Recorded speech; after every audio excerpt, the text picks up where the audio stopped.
कहने को तो महज ये एक कार है, लेकिन तुर्की में हज़ारों भूकंप पीड़ितों के लिए अब ये घर बार है।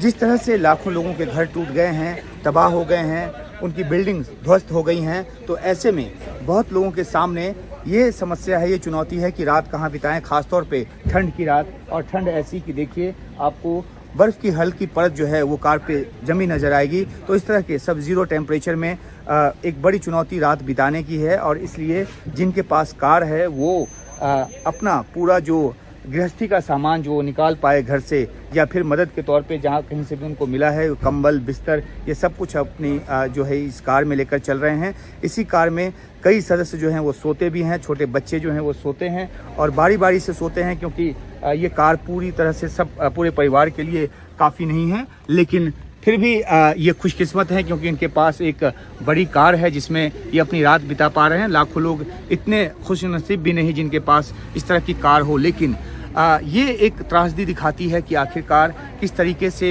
इस भूकंप ने, जो कि बीते सोमवार को आया, उसने हज़ारों परिवार को और लाखों परिवार को जो है सड़क पे ला दिया है। करोड़ों लोग जो हैं इससे प्रभावित हुए हैं।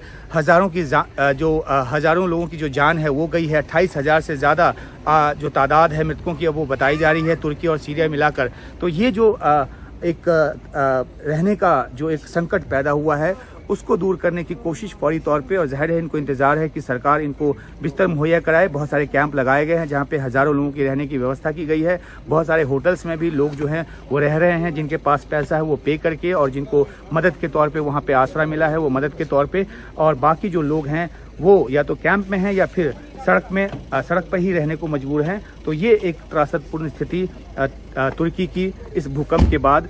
और ये जो कार है ऐसी किसी जगह पे पार्क वो करते हैं जहाँ पे जगह हो और जहाँ पे वो सुरक्षित इलाका हो। हालांकि यहाँ पे भी आप देख सकते हैं ये गाजियान्टेप कैसल है जो कि खुद इस भूकंप में ध्वस्त हुआ है। इसकी जो दीवारें हैं वो ढह गई हैं, बुर्ज को नुकसान पहुँचा है। लेकिन यहाँ पे पार्किंग स्पेस इस तरह का है कि ये सुरक्षित इलाका माना जाए, और यहाँ पे कार लगाकर ये जो परिवार है पूरा का पूरा इस कार में रात बिताता है। और जो नेचुरल कॉल या जो इनको फ्रेश होने की जो ज़रूरत है उसके लिए वो आसपास के घरों में जाते हैं या फिर होटल में जाते हैं। और क्योंकि एक मुश्किल की स्थिति है, हर कोई एक दूसरे को मदद करने के लिए तैयार है, तो इस तरह से यहाँ पे जीवन जो है वो चल रहा है। पूरा का पूरा परिवार जो है वो कार में रह रहा है। अब यही उनके लिए घर बार है।